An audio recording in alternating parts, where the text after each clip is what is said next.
Welcome back to the GSMC Baseball Podcast, brought to you with the GSMC Sports Network. I'm your host, Sam Menzie, and we have a great show for you today.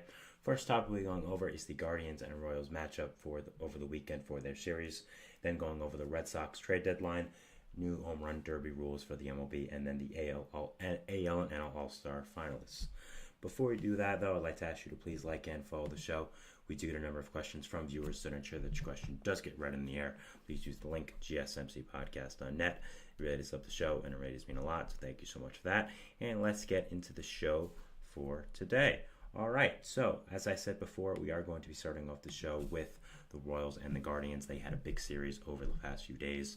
Two obviously huge teams in the AL right now, both the Guardians and the Royals, two teams that are very competitive, two teams I had very high in my power rankings on Friday. So obviously a very important series with them being in the same division as well. So I wanted to go over that, and let's get into it. So first game would be on Thursday, the 27th. We would have the first game of the series here. Top of the fifth, the Guardians would open up the scoring for this with a David Sheneman sacrifice fly to score Tyler Freeman. The Royals would come back, tying it 1-1 with a Michael Garcia RBI triple in the bottom of the sixth, and Vinny Pasquantino would hit a sacrifice fly in the bottom of the sixth to make it 2-1 Kansas City, and they would win the game with that. So they would take the first game of the series, the Royals there in Kansas City as well. So nice start there. Also not a very eventful game, more of a pitching duel, with the Royals having Michael Wacha on the mound, who went 5 1/3 innings pitched, giving up 7 hits, an earned run, 2 walks, 6 strikeouts, no home runs, a 3.91 ERA in the season now. Been a great signing since he came over to Kansas City and just continued to do that there. The Guardians had on the mound Ben Lively, who's very solid as well. 6 innings pitched, 6 hits, 2 run runs, a walk, and 5 strikeouts, ERA of 3.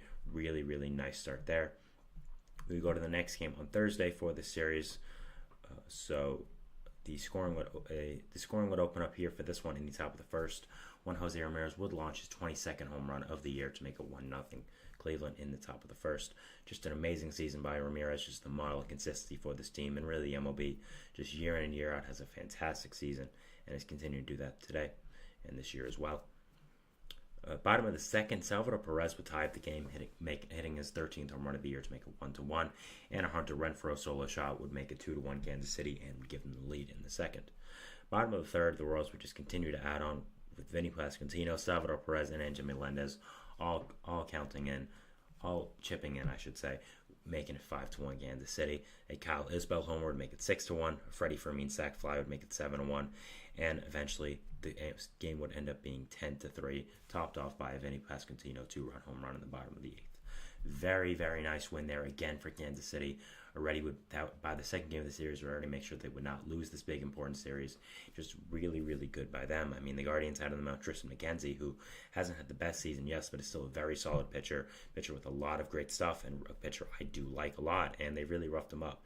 2 1/3 innings pitched, give up 5 hits, 5 earned runs, 3 walks, 3 strikeouts, 5.11 ERA right now, and after this start, McKenzie would be optioned to the minors. So they really got to him, and the Guardians obviously saw something they didn't like. So a really, really nice job there by Kansas City, being able to rough up the starter that I think is very, very good, and just a really nice start there by them. The Royals had on the mound for this game, they had Alec Marsh, who ended up going 6 innings, saving with 4 hits, an earned run, 2 walks, and 5 strikeouts. The Royals just have so much pitching depth. They really just pull it out of nowhere. Marsh was not a guy I had on my radar going into the year, but man, has he done very solid and just been a really big piece of what the Royals have done this year, and just a really nice depth piece they've added to this team. For the next game on Saturday, we would have the Guardians and Royals. Guardians would finally scratch out a win in this game, winning the game 7-2. The Royals had 2 solo home runs from Michael Massey and Vinny Pasquantino, but the Guardians would get an RBI double from Josh Naylor, a 2-run home run by Joanski Noel, who's been a beast since getting called up by them, and another Jose Ramirez doubles, 2 doubles in the same inning in the 5th. Andres Jimenez with an RBI single, and then a Jose Ramirez home run to top it off, making it 7-2.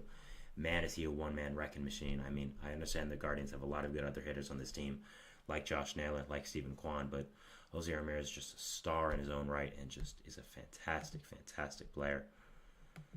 Going to the final game of the series now Sunday, the Guardians were looking to tie up the series, making it 2-2 after the Royals would take the first 2 games, but unfortunately for them, they would be unsuccessful, as in the bottom of the first, the Royals would open up the scoring with a Salvador Perez force out, which would score at home Bobby Witt Jr. to make it 1-0. A Garrett Hampson double would make it 2-0. A Bobby Witt Jr. triple would make it 3-0. Vinny Pasquantino RBI single would make it 4-0. A Salvi Perez would make the icing on the cake with a 6-0 lead for Kansas City. And that would be it. Jose Ramirez and Josh Naylor would add on a little bit for the Guardians in the 8th. But the Royals would end up winning the game 6-2, and a convincing series win for them. Just a fantastic, fantastic job winning this series against their division rival Guardians. One of the biggest surprises in all of baseball this year, and one of the best teams so far. The Royals did have on the mound Seth Lugo, who I'm going to talk about a little bit more in this segment, but was absolutely fantastic. 6 innings pitched, 4 hits, no earned runs, a walk, 10 strikeouts. Just absolutely fantastic, and just an incredible start by Lugo. What an incredible signing he has been for this Kansas City team and organization. Guardians had on Logan Allen, who went 4 1/3 innings pitched, 6 hits, 3 earned runs, no walks, 3 strikeouts, 5.76 ERA in the season. I just don't think there's any point that the Guardians can start him for the rest of the year. He's just not that good. I understand you don't have much else, but yeah, really, just you cannot do that. So the Royals taking 3 out of 4 from Cleveland here. I'm not going to overreact and say, oh, the Royals are just now the best team in baseball. They're better than the Guardians. No, but I think the gap is closing, and at this point, you look in the division right now, the Guardians are still 6 games ahead of Minnesota, who's second, and then the Royals 7 games ahead, who are third. So their division lead is still pretty large, but at the same time, I think the Guardians' flaws are becoming much more prevalent. I've talked all year about how this team was a big surprise, and the big surprise was because they really don't have that great of a team on paper. They have a very solid, mediocre team, but doing as well as they have this year really has been a surprise, and I think this series really, really showed the flaws this Guardians team has. Their pitching is one. I mean, when we think of these Guardians teams from the past few years, we think of elite pitching, which was true, but all those pitchers were either traded or hurt, including Shane Bieber, and the Guardians' pitching is really lacking. They just called up Gavin Williams from injury, so he should be back, and I think he's going to be a really good pitcher for them. So that's very good. And at the same time, you do have some other nice pieces as well on this team, but there's just no one that's significant enough for me to look at and say this guy is the savior of rotation. I think there is a lot of flaws with this Guardians rotation, and I think it is something they are going to have to deal with for the rest of the year, something they are going to have to look at and look themselves in the eyes with, that, okay, there's a problem. I mean, look at this rotation. Tanner Bybee has been fantastic, but really after that, it's a question mark. Gavin Williams, again, coming back. I like him a lot. He should add a lot, but Tristan McKenzie just got sent down. Logan Allen is a disaster. Shane Bieber's, of course, out for this year and probably next. So it's not like you have reinforcements coming. And with this Guardians team, if you're going to be as competitive as you want to be and continue to be competitive as you have been this year, you do need to add some pitching. You added Matthew Boyd in a minor league contract, which I thought was okay, but really just more of a depth signing. I think you do have to go all out with pitching, and there are some good pitchers on this market. I think Jack Flaherty is one of the biggest names on the market this year. I think it would be interesting to see if you would acquire him, because he is, of course, from a division rival, but at the same time, 1-year contract, short term, I think that would be a really good fit. And yeah, just overall, I think that the Guardians really do need some pitching. Their flaws became much more prevalent this series against the Royals, a team who has a ton of pitching. Seth Lugo has just been an incredible, incredible signing for this Royals team. Might be the AL Cy Young favorite as of right now. Cole Reagans has been fantastic as well, just amazing. Michael Walk has been a very solid signing. Brady Singer's been great for the Royals. So overall, this Royals team is really, really good. And compared to the Guardians team, their flaws are there, but they're a little less prevalent. I mean, their offense still needs some big boppers, yes. I think a guy I've talked about before on the show, Brent Rooker, would be a really nice fit there. Bring him back to Kansas City. The Guardians also need some bats. I mean, Jose Ramirez, Andres Jimenez, Josh Naylor, Steven Kwan, of course, great players, but after that, you do need some help. I think Noel should help a lot. Bo Naylor should help a lot, but I think you need another middle infielder, maybe another outfield bat. And as much as the Guardians have been doing very well, they need to improve their pitching. They need to improve their lineup depth before they can do anything else. So, yeah, if I'm a Guardians fan, I'm not worried, but I am looking at this team a little differently than I was a few days ago, because losing this big series to your division rival, a team that is 7 games below you, does really sting, in my opinion. And it is something that you are going to have to look at for the rest of the year. And again, their flaws becoming much more prevalent, and they are becoming something that is becoming a worry. Again, Gavin Williams showed up a lot. I love Tanner Bybee, but after that, I really don't feel confident with anyone in this rotation. Someone asked a question here. A baseball broke my windshield. How likely is it that I can get the fingerprints off it? Do all pitchers wear gloves? I don't know how to answer that question, to be perfectly honest with you. I talk about the MLB. I'm sorry, I don't think I'm the right person to ask, but stick around for the show if you want to hear me talk about baseball, but I don't think I'm the right person to ask. Sorry. That was our first segment here, going over this Guardians and Royals series, which I thought was very, very consequential for the AL Central. It is going to be a very interesting division to watch for the rest of the year. Royals, Guardians, Twins, going to be a dogfight till the end, and it's going to be very interesting to see who does end up making the playoffs. Moving into our second segment here, which is going to be talking about the Red Sox and their trade deadline and what I think is going to happen with them. So, yeah, just some thoughts about that, and we'll see you after the break. Hold on. Change the text here, so there we go. We'll see you after the break, so thanks, and bye. I feel like I'm losing my mind. Is everybody in the world blind? Please, Lord, give me a sign, a sign. I feel like I'm losing my mind. Is everybody in the world blind? Please, Lord, give me a sign, a sign.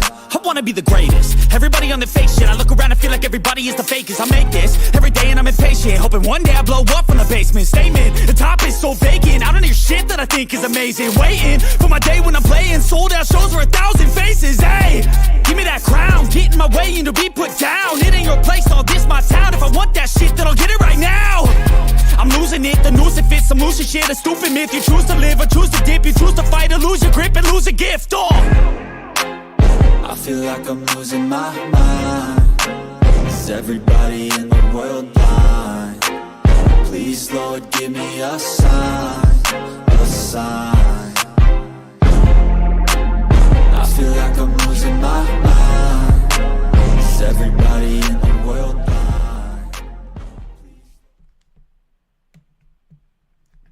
And we're back here on the GSMC Baseball Podcast, bringing you our second segment, which is going to be talking about the Red Sox. But before we do that, I'd like to ask you again to please like and follow the show. We do get a number of questions from viewers, so to ensure that your question does get read in the air, please use the link, gsmcpodcast.net. It really does help the show, and it really does mean a lot, so thank you so much for that. And let's get into our second segment for today. All right, so our second segment here is going to be talking about the Red Sox and the trade deadline that they are going to be having. Now, there was an article put out today by Ken Rosenthal just talking about the Red Sox trade deadline and what he thinks they should do and some rumors involving it. So I did want to give my personal thoughts on it. And I think the Red Sox are a very interesting team going into this trade deadline. I think they're a team that has really exceeded expectations. I really don't think their general manager and their front office expected them to be in the type of position they are right now. So it is going to be very interesting to see how they do handle this trade deadline and handle the decisions they do have to make. Now, again, this is a team I thought going into the year was going to be very mediocre. I thought they would finish last in their division, not because they were that bad, but because I just thought there was 4 teams that were good, and they were not good, but just mediocre. But this year has been a big, big improvement for them. Been really, really nice, and they've done great. I mean, they're right within the reach of the wild card right now, have been very competitive all year, are very clearly third in that division right now, and have had a lot of players exceeded expectations. I mean, one of the big guys that have exceeded expectations for them is the man you're seeing on the screen right now, Tanner Houck.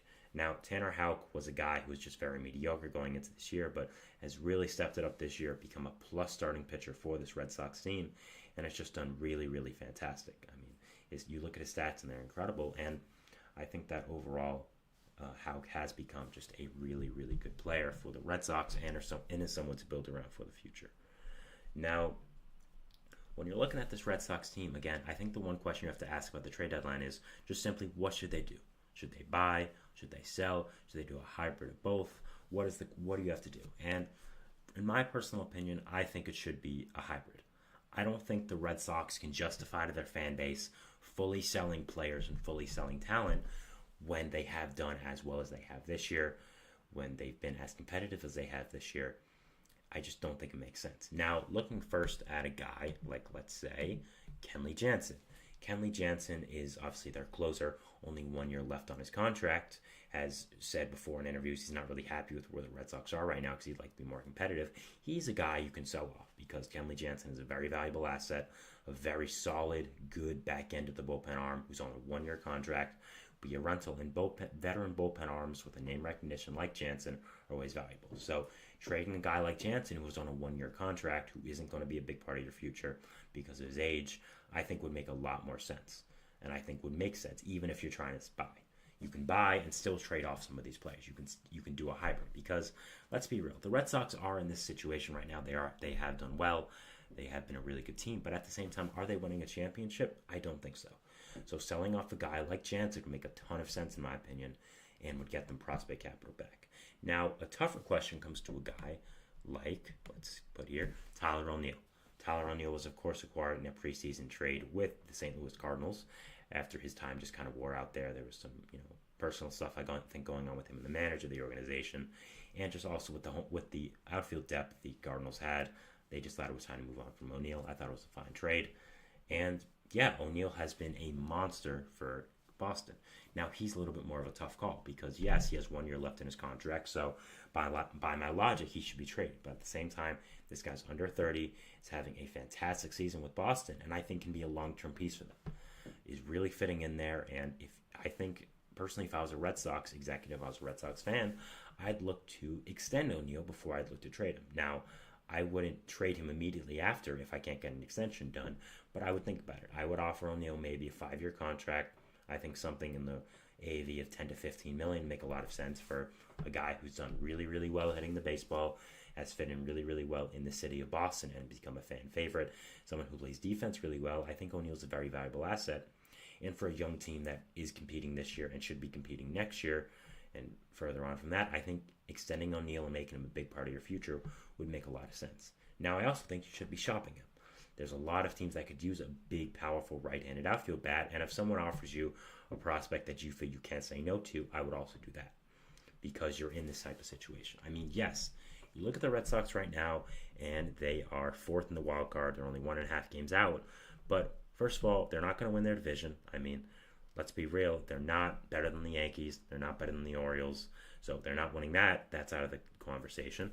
Then let's go to the wild card. So the wild card, first off, the 4 seed, you're not making that because that's either going to be the Yankees or the Orioles. Obviously, one of those teams is either going to win the AL East or they won't and will make the wild card, so you're not winning that. And then let's look at the other teams. Minnesota and Kansas City are above you. Do I think you're better than Minnesota or Kansas City? I don't. I think both have better talent than you. I think both are well prepared for a playoff run. So I don't think that either. I don't think you have a good chance of going over either, and I don't think you're as good of a team. Even looking past that, I mean, Houston's done pretty fantastic over the past few weeks. Just had a nice series win in Queens versus the Mets, so that was really impressive by them. So do I even think you're better than the Astros right now? Not really. So if you're a Red Sox fan, you're a Red Sox executive, you have to look at the question of what are we going to do this trade deadline? What is going to happen? What is the type of direction we are going to take this team in this franchise? And it is going to be interesting. I mean, some other guys I think you would look to trade are your bullpen arms like Chris Martin. A starting pitcher like Nick Pivetta is kind of in the same situation as a Tyler O'Neill, where he's become a nice part of your core, but I just don't know if he is going to stay. And let's say you do extend O'Neill. I think you could have a really, really good team next year. I mean, you have some nice pieces like, of course, Connor Wong at the catcher position. You have Tristan Casas at first base. Second base, you'll probably have Cedeno Rafael. Shortstop, slot in Trevor Story there. Third base, of course, Rafael Devers. Then you're going to find a place for, first of all, Wilyer Abreu. Let's say you extend Tyler O'Neill. You're also going to be having Marcelo Mayer, who's going to come up soon. So there's a lot of young talent coming in with this team, and I think the Red Sox could be very competitive this year. And I think extending O'Neill to a nice contract would be beneficial for both parties, and I think would help out this team a lot and really get their core going for the future and make it a lot more efficient and just a lot better looking going into the future. Now, the starting pitching is where it becomes a question. You, of course, have Brian Bayo, who's had a rough season this year, but is on a long-term contract, so he's not going anywhere. You have him. You have Tanner Houck, who's going to be a big part. You could extend Nick Pivetta, which would be interesting. So I think you really have Houck and Bayo as the two other guys. Whitlock, I think, has had a really great season as well, so you could look for him as a person for the future as well. So you have really those three guys.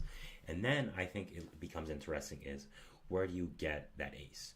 Because as much as I like the guys in your roster, like I said, Bayo, Whitlock, I like Pivetta, Of course, I love Tanner Houck.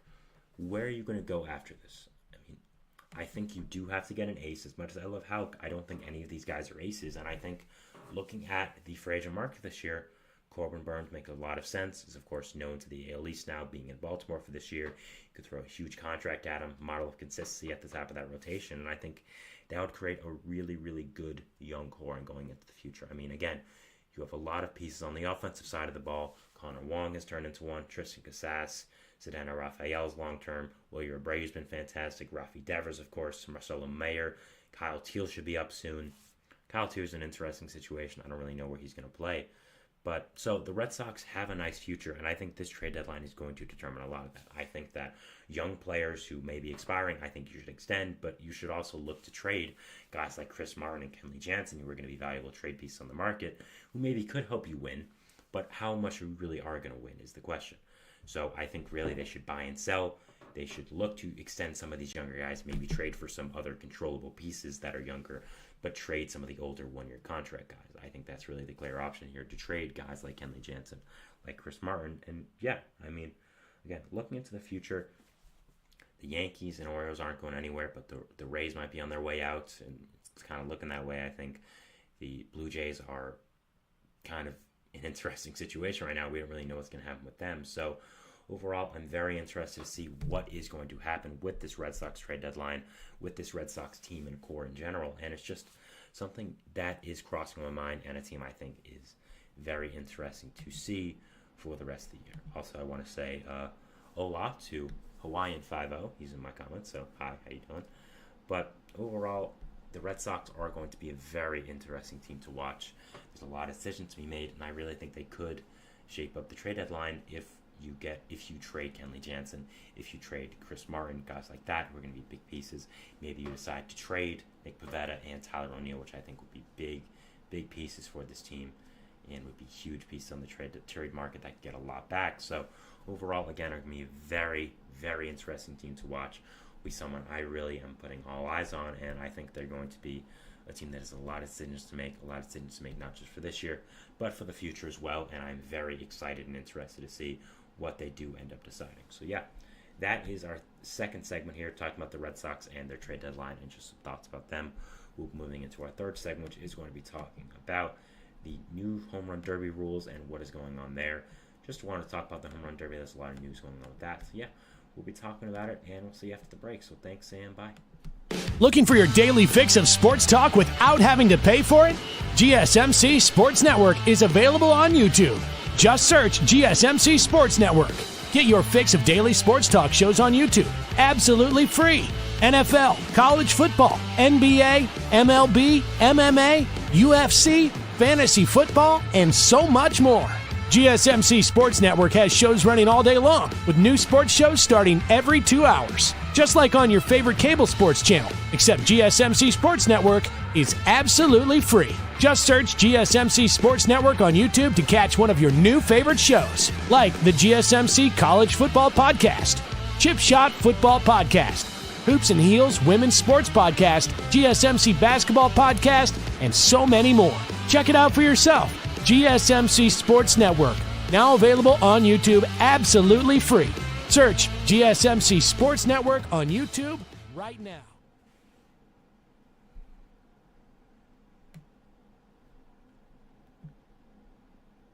And we're back here on the GSMC Baseball Podcast, bringing you our third segment.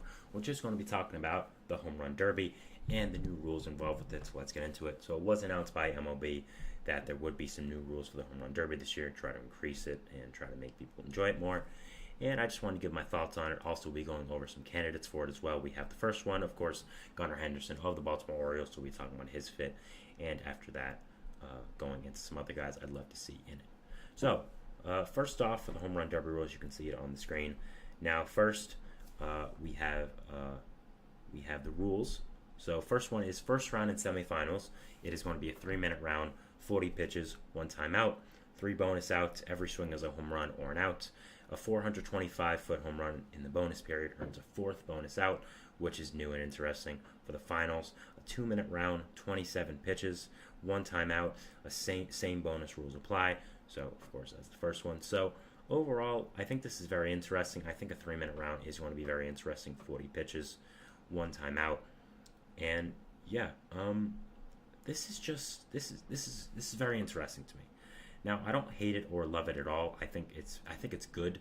I mean, I think there's really no way to make the home run derby boring in a way. I mean, it's great. The home run derby is you just see some of the best players in the world hitting home runs. It's amazing. So I don't hate it, but I do kind of think this is unnecessary. I think that the old home run derby rules are perfectly fine. I think it was very enjoyable.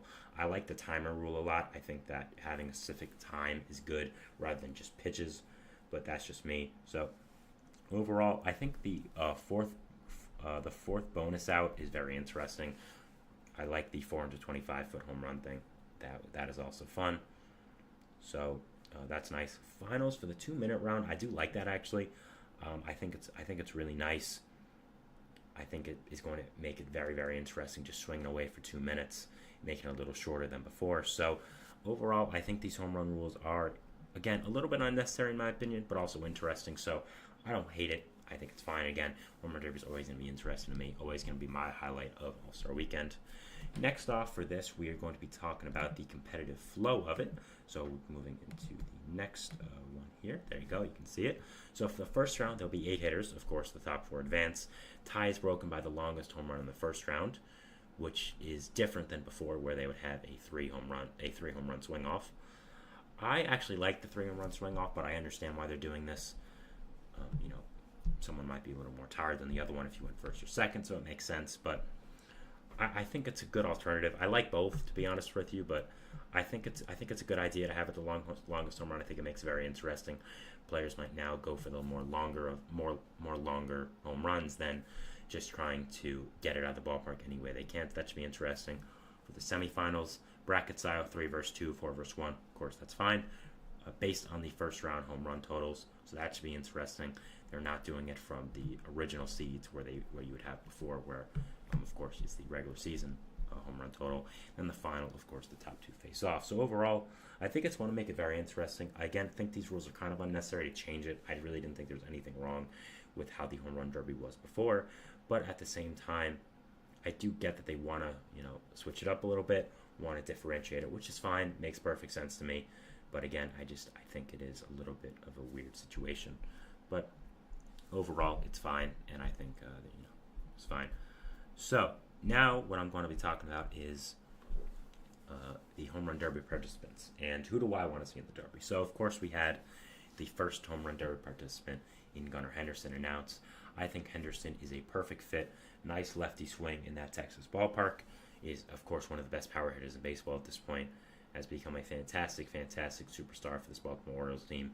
Arguably is the AL MVP frontrunner, and I think this is a great choice. Having young players like this, where this stuff really matters to them, I think it makes a lot of sense. We already know we will not have Judge in the home run derby like we haven't had since Miami. He said that once the home run derby and All-Star festivities come back to New York, he will do it, which I agree with you, Aaron, as a New Yorker. Please bring it back to New York. It was so fun with Citi Fields when he was there. I did not go to the All-Star game, but I did go to the Futures game. So that was really, really fun back when that was here. So bring it back to New York. I mean, it doesn't even have to be in my borough of Queens. It can be in the Bronx, and I'd be perfectly fine with that. So just overall, bring it to New York. It's a great decision. So I agree with Aaron there. But, of course, I would love to see Judge in the home run derby. But, of course, that is not going to happen. So other than that, some other guys I would like to see. I think Bobby Witt Jr. would be a very interesting decision to put there. Obviously, he's not known for his home run power. I mean, he hits a lot of home runs, but he's more of just a kind of a righty, just overall hitter guy than more of a power. But I think it would be interesting to see him back in his home state, back in the ballpark of where his father played. Of course, his father was Bobby Witt Sr., played for the Rangers for a little while. So I think that would be a fun storyline. So I think Bobby Witt going to Texas to be in the All-Star game, where, of course, he is going to be one of the best players in baseball at this point, playing in the home run derby would be really sick. I think Jose Ramirez doing in the home run derby again would be great. Of course, has amazing power, and being a switch hitter would be very interesting to see. Also, I think Salvador Perez would be interesting to watch. He was in the home run derby a few years ago, but I would love to see him again. Yordan Alvarez, of course, with that beautiful lefty swing would be amazing. Obviously, Juan Soto. We have to see Juan Soto, a former winner of the home run derby. I would love to see Soto in this. I'm not sure if he is going to compete as he may not want to have any distractions with the Yankees season and being a free agent in the offseason. So we'll have to see.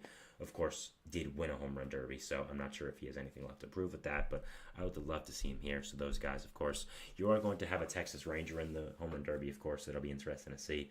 I would like it to be Corey Seager, but with the injury risks he's had really throughout the entire year, I mean, he just kept with the baseball in his arm a few days ago from the Baltimore game, so I'm not exactly sure if Seager would be down to do it because he just would maybe want to focus on his rehab and getting fully healthy, then do something else that could, pertain to his health. But other than that, Adolis Garcia playing in it would be great. Marcus Semien hasn't had the best season this year for the Rangers, but I think would be a nice fit. So a lot of players we could see. Maybe even the rookie Wyatt Langford, I would love to see that. Of course, hasn't had the best numbers this year, but has light tower power, has insane potential. We just saw it. He hit for the cycle versus Baltimore in Sunday Night Baseball, so he's kind of breaking out more and kind of breaking out at the point where I thought he would be this year. So I would love to see Langford in the home run derby. So really, I would really enjoy seeing that. So that would be something that I would really like. But some other guys as well going not off of Texas now. I think William Contreras would be an interesting one. Obviously has been amazing this year with Milwaukee and has shown a lot of power for a catcher DH type. I think he would be a great decision. Ohtani, of course, would love to see Ohtani in the home run derby. Don't know if it would happen, but I think he would be a fantastic decision. Kyle Schwarber would be great. I also think Tatis would be an interesting decision. And then, of course, we have to finish off with the man, the myth, the legend for the home run derbies, the two-time champion, Pete Alonso. Alonso isn't having a year that you really expect from him. I mean, he's still having a very good year, very solid year, but he hasn't really had a Pete Alonso type year maybe since 2021, 2022. So, I think kind of an underrated choice, but I would love to see Alonso back in the home run derby. Of course, takes it very seriously, which people always clown him about on social media, but I see no problem with it. I think it's fun. I think it's cool. It's very nice that he shows a lot of pride for it and a lot of heart in it. So I'd love to see Alonso back in the home run derby. Has won it twice. Would be interesting to see if he can win it a third time. Would be up in very elite company there. So overall, those are the guys I would love to see for this home run derby. And yeah, I think with the new rules, it should be very interesting. Again, I think they're a little bit unnecessary, but at the same time, they want to switch it up. I get it. And the home run derby is always going to be the highlight of All-Star Weekend for me, and I know a lot of other people. And having a Texas in a dome should be very, very fun. And I'm just really looking forward to this All-Star festivities. The next two segments are about the All-Star as well. It is coming up, and there wasn't that much news this weekend. There was some, but not as much. So I did want to give more of a focus on the All-Star game and just the home run derby. So yeah, always is, again, the bright spot of All-Star Weekend for me. I love watching this, and it's just so exciting to me. Again, these are the guys I do think should be involved in it. I'm not sure if I mentioned Yordan Alvarez, but I should. I mean, his power is insane. I probably did, but I think having a Texas battle with him and one of the other Rangers players would be great. So, yeah, just really looking forward to this home run derby. Very interested to see who they choose. I think the first choice was great with Gunnar Henderson. He was a great decision. And also, I think one other person that could potentially be a really, really good fit, honestly, is James Wood. James Wood just got called up by the Nationals. One of my segments yesterday is one of the top prospects in baseball. Has amazing power. Guy 6'7", 250 or something crazy like that is batting tonight for the Nationals, making his MLB debut. And we've seen a top prospect just coming up for his MLB debut be in the home run derby with Vladimir Guerrero Jr. back in 2021. So overall, 2019, I think. So overall, I think Wood would be a very, very interesting decision to put here in the home run derby. I think he would be a great choice and kind of an underrated one. I think people will get mad because, he hasn't been in the league long enough, but he'd hit the ball far. Wood is someone I'm so high on. I'm so excited to watch him today as a baseball fan. As a Mets fan, I'm terrified because he's playing my team and he's in my division now for the next at least 7 years. So, not great, but so excited to watch him, and I think he's going to be a beast in this league.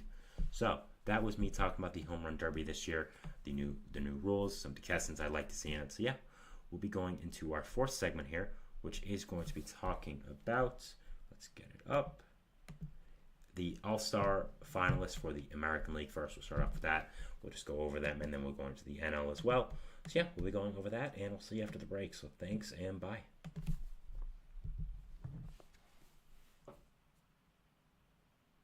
For the best and latest podcasts available anywhere, go to the podcast app on your cell phone and type in GSMC. To access free content-rich podcasts on health and wellness, book reviews, sports, entertainment, relationships, social media, movies, technology, finance, and even weird news. Subscribe and download the GSMC Podcast Network's family of shows, available everywhere podcasts are found.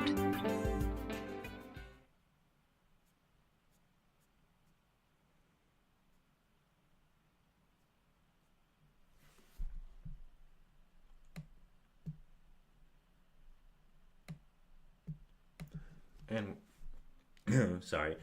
And we're back here on the GSMC Baseball Podcast, bringing you our fourth segment, which is going to be talking about the AL All-Star ballot finalists. I did want to talk about this. I did do a lot of stuff involving the AL All-Stars and the NL All-Stars, just the All-Star team in general. I did do my ballot. So now with the All-Star finalists out, I did want to give my thoughts on them, give guys maybe I thought were robbed a little bit, and just overall give my opinions on who should win these battles. Now, I want to make it clear that a lot of these guys aren't the best decision, but because it is fan voting, they are in the finalists. I mean, props to their fan base, right? What else are you really going to do? So I think that, overall, I think that it's whatever. It's just a lot of fun. And I'll be talking about guys that I think did get a little bit snubbed. But again, it is fan voting, so sometimes there are going to be guys that do get snubbed and do end up getting not the right recognition for their talents because of what teams they play on in their fan base. So yeah, let's get into it. So first off, for the American League, we have at first base the battle of Vladimir Guerrero Jr. and Ryan Mountcastle. Now, first off, where is Josh Naylor? Josh Naylor should be here, man. I'm sorry. Josh Naylor deserves to be the decision here. I had him twice in my ballot. I understand he plays in Cleveland. Come on, Cleveland fans, you guys are good. You got to vote him. You've got to vote your guy in. I think Naylor is the best decision for first base. I did think he gets snubbed, but again, kind of Cleveland fans' fault. They didn't really vote their guy in, so whatever. Going over Guerrero and Mountcastle now, I think Guerrero is the decision here. Mountcastle's having a nice, solid season for the Orioles, but Guerrero's really had a really, really nice season here for Toronto. In the face of all the adversity they faced this year, I think Guerrero's just been the model of consistency, been a great, great player, and will he be on the Blue Jays much longer? We don't know, but as he is right now, I think he is the correct decision to represent them and play in the All-Star game. I think Guerrero is the right decision over Mountcastle. I would go Naylor over both, but I think it's closer than Guerrero. And with Guerrero here now, I would go him as my American League first baseman, All-Star starting. Second base here for the AL, we have the Battle of Texas, Jose Altuve and Marcus Semien. I don't think Semien deserves to be here because just simply of his stats, but at the same time, Texas fans, they're really good. They voted him in, so props to him, got 44% of the vote. The Battle of Texas should be interesting here for the fan base. Jose Altuve deserves this much more, obviously. I mean, he's had a fantastic season. He is my starting second baseman on the All-Star team and one of the best players in baseball all year. Was very nice in that Mets series. That was important for the Astros. So overall, I do think Altuve should be the choice here. I think he's been a better player this year for Semien. And I think Semien only got here because his fan base was very good, which again, props to them. But at the same time, just baseball-wise, I think Altuve is the right decision here. Now, shortstop for AL, Gunnar Henderson and Bobby Witt Jr. This is a decision I had to make every single time, and it's a rough one, believe me. Both fan bases got this right. All of baseball got this right. It's these two, very convincingly. Sorry, Yankees fans. Volpe's good, but he's not on the level of these two guys yet. Gunnar Henderson and Bobby Witt Jr. are just such fantastic young players that I'm going to be loving to watch for the rest of their careers. Just so fantastic. I do think it is the decision of Gunnar Henderson versus Bobby Witt Jr. here. Now, you see Henderson got a significantly more amount of the vote than Witt with 67%, but at the same time, Henderson, I think, deserves it, and is my decision for AL shortstop. Again, I talked about him last segment with the home run derby parts, but he might be in decision. He might be a decision right now for AL MVP. I mean, Soto and Judd have done great, but at the same time, Henderson has done fantastic and has really been the biggest part of this Orioles team. So I would go Henderson here. I think it's pretty clear. Witt is having a fantastic season, and it really sucks to not start him here with the season he's having and how well the Royals have done, but the Orioles have been better. Henderson's been better, and he is my decision here to start at shortstop. Third base for the AL, it is Jose Ramirez and Jordan Westburg. So Guardians again versus the Orioles again. Now, I don't think Westburg should be here. He's had a very nice season, but at the same time, Rafi Devers, where is he, man? Red Sox fans, you got to step up. Devers having a fantastic season for Boston. It really deserves to be. Forgot the word has escaped my head. Really deserves to be celebrated for it. We'll just go with that. I think he deserves to be the AL starter for the All-Star game. But at the same time, Ramirez was very close when I was making my decision. Was a very close number 2. And I would go Ramirez over Westburg. I'd go Devers over both again. But at the same time, Ramirez having a much better season than Westburg. I think I would go him here. And yeah, I think Devers deserves to be here. But between these two guys, Ramirez definitely deserves it. Westburg having a very solid season, but at the same time, I would go with Jose Ramirez. Next, we have catcher, which we have here Salvador Perez versus Adley Rutschman. Makes sense. Both these guys are very known names. I would have gone with the more lesser known name of another Red Sox, Connor Wong, who's having a fantastic season this year. But at the same time, Rutschman and Salvador are both having amazing seasons on great teams, so I'm really not going to complain. I would go with Adley here. I think he's having a much better season. I think he's a much better player. I would go with him over Perez. No offense to Salvi, who's having a fantastic bounce-back season for them, but I would go with Adley. I think he's the much better player, and I think he's having the better season. So I do think Adley is the choice here. Again, I think it's very close with him and Connor Wong. That's what I was deciding with. I did go Wong because of just the breakout season he was having. Really, nobody expected this to happen, but with Adley and Salvador, I would go with Adley over him. For the DH, it is Jordan Alvarez versus Ryan O'Hearn. Ryan O'Hearn's having a nice season, don't get me wrong, and props to Orioles fans for voting in their guys, but at the same time, I would go with Jordan Alvarez. He's probably the best DH in the league.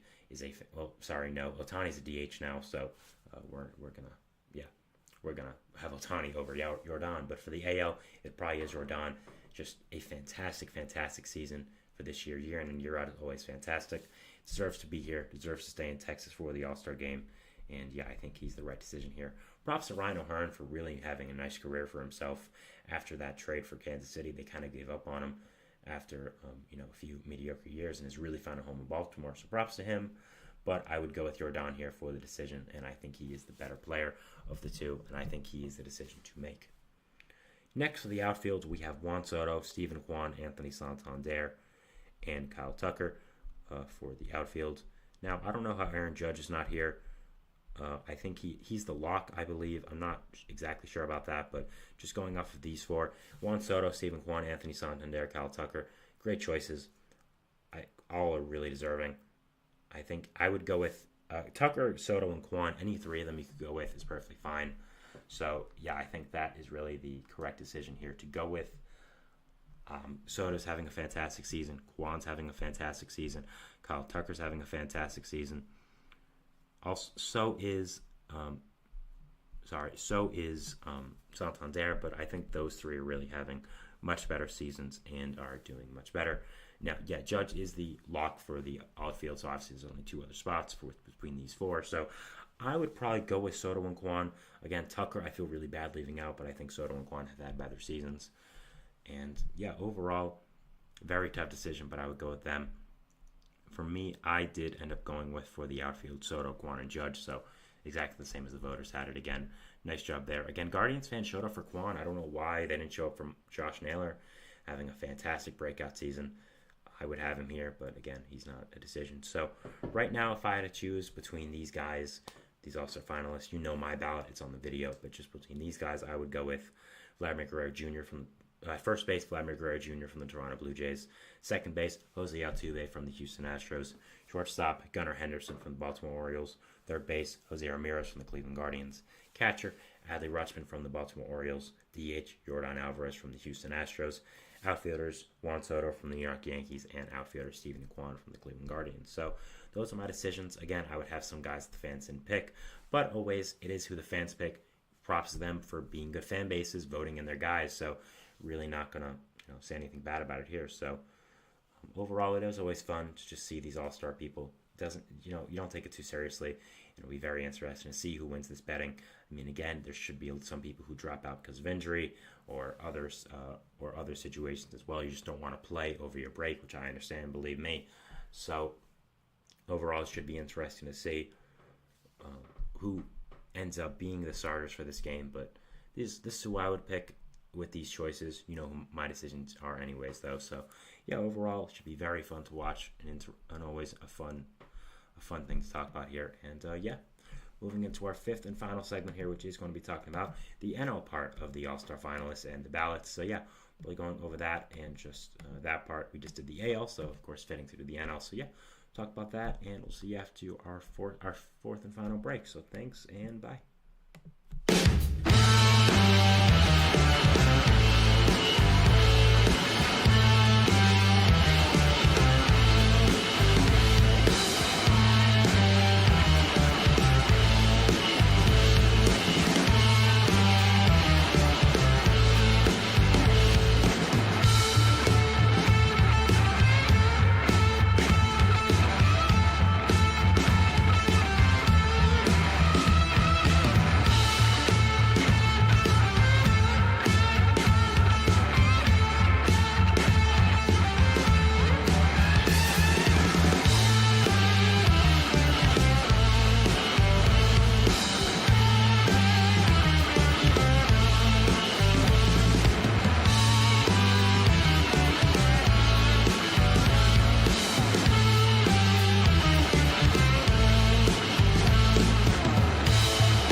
And we're back here on the GSMC Baseball Podcast, bringing you our fifth and final segment, which is going to be talking about the NL All-Star and the ballots for them, going over the finalists for it, giving my thoughts on it, and giving who I would choose. So let's get into it. So obviously starting off at first base, there is nobody here because Bryce Harper was the lock. He got the most amount of votes for the first phase of voting, so he is automatically locked into the All-Star game. Now, I don't know if he's going to play in the All-Star game or if he's going to drop out because of his injury. He does have a hamstring strain injury, which is going to obviously affect him. He is on the 10-day injured list. Now, he shouldn't be on the 10-day injured list for much longer. Apparently, it is going to just be 10 to 15 days for him. So I don't know if it's an injury that precludes him from playing in the All-Star game just performance-wise, but at the same time, may not want to risk it coming off of that injury, so which I would completely understand. So we'll be interested to see if he is going to be the starting first baseman for it. Obviously, there are a lot of other great choices, like, of course, Freddie Freeman, who I'm sure would be happy to fill in for him, but I did go Harper on my own ballot. I think the way the Phillies have been playing this year, the way that Harper has seamlessly transitioned to first base for this Phillies team has been fantastic and impressive, so I did go with him, but Freeman is another great choice, and I was fighting between those, but will be interesting to see if Harper does actually play, but no surprise that he was the most voted player in the NL. Phillies fans always show out for these kind of things. Props to them, and he's of course having a great season on the best team in baseball, so good for him. So going to our first actual decision, we have second base, which is going to be Ketel Marte versus Luis Arraez. Now, I picked Ketel Marte for my own ballot, so I'm going to be picking him here as well. Now, Arraez has had a great season, has just not missed a beat since being traded so early in the season, pretty drastically. I mean, really came out of nowhere for Arraez and just has done a fantastic job of fitting into this Padres team, being a great addition, is having a really solid season. But I think Marte is more valuable, and I think he is the better player for this Diamondbacks team. Battle of these NL West shortstops, second baseman. I think Marte is the better player. I think he has the better stats this year. I would go with him over Arraez. I think it is close, but I would go with Marte over Arraez. I just think simply, again, he's having the better season.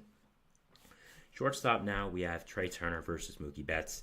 Now, Mookie Betts, I'm sure, is not going to play in this, so it is going to be Trey Turner, obviously. I would go Mookie over Turner, which he's having simply the better season, but at the same time, Mookie's not going to play. And honestly, again, a hot take here, I talked about it before, I would go with Francisco Lindor over both of these guys.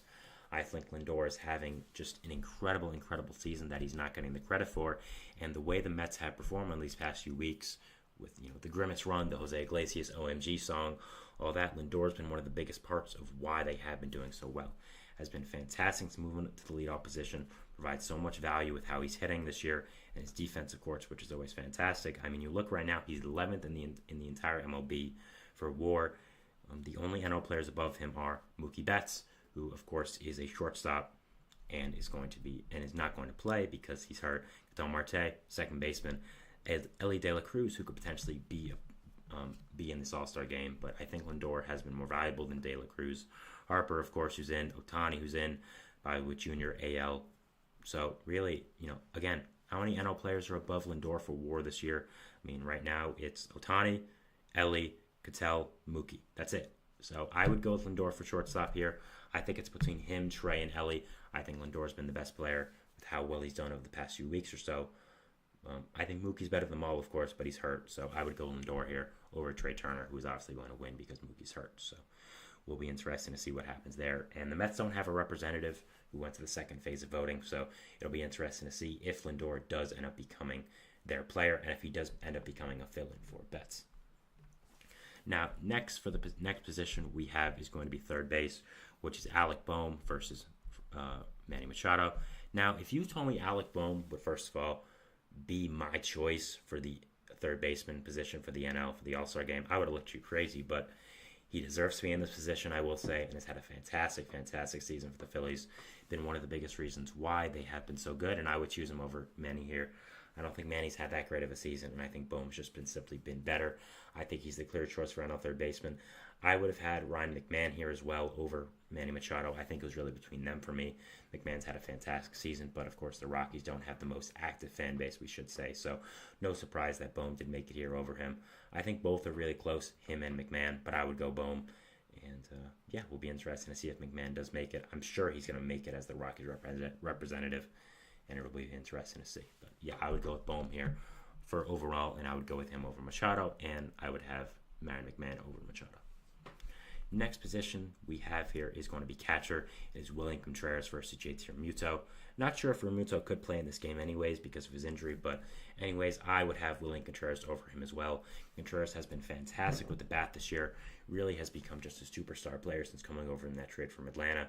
Has really come into his own and just been a fantastic, fantastic piece of this Brewers team that has been so, so great this year. I think that overall, Contreras should be the NL All-Star catcher representative. Has done fantastic this year and is someone I am really going to be watching. I think again he's fantastic and just deserves his placement here over Realmuto. I think Realmuto's had a good season, but with his injury and with how much better William Contreras has played over him, I think he does deserve to be here. DH next, it is Shohei Ohtani versus Kyle Schwarber.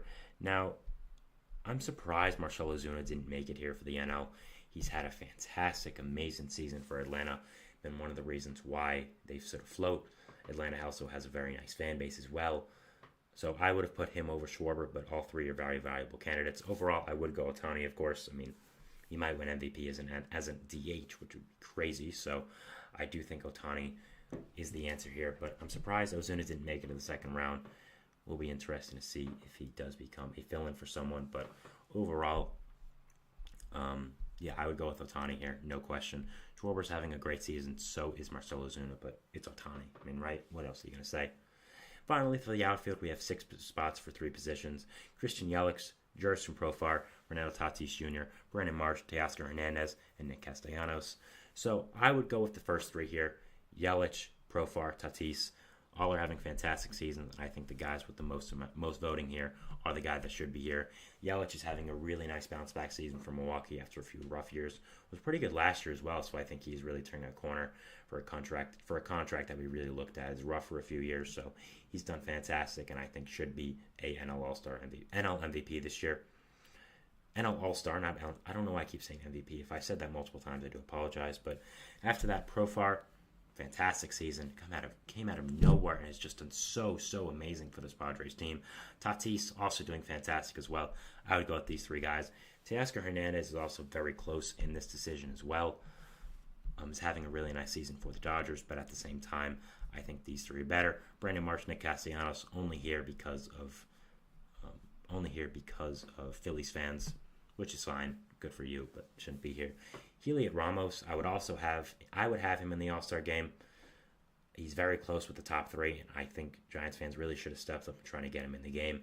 Has had a fantastic season with them this year, and really is unfortunate that he's not really getting the representation I think he should get for this Giants team. And overall, look at his numbers, man. I mean, he's been so good for this Giants team that has really lacked position players.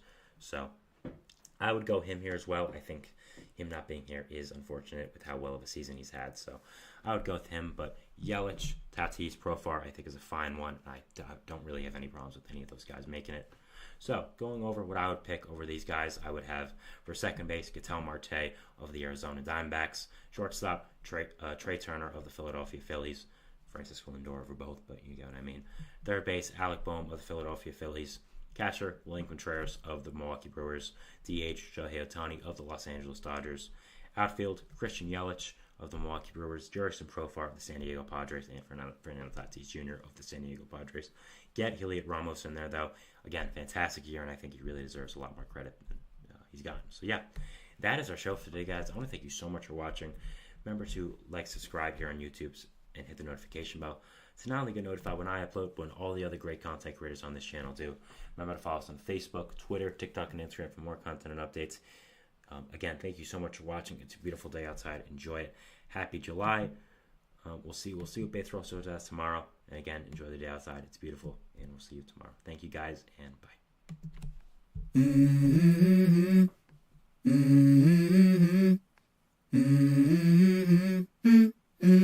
Let's go. I wake up to a little bit of drool on my pillow, feel like it's gonna be a bad day. Yeah, I'm tired of shit, and the coffee ain't hit yet, damn, ain't that great. I don't wanna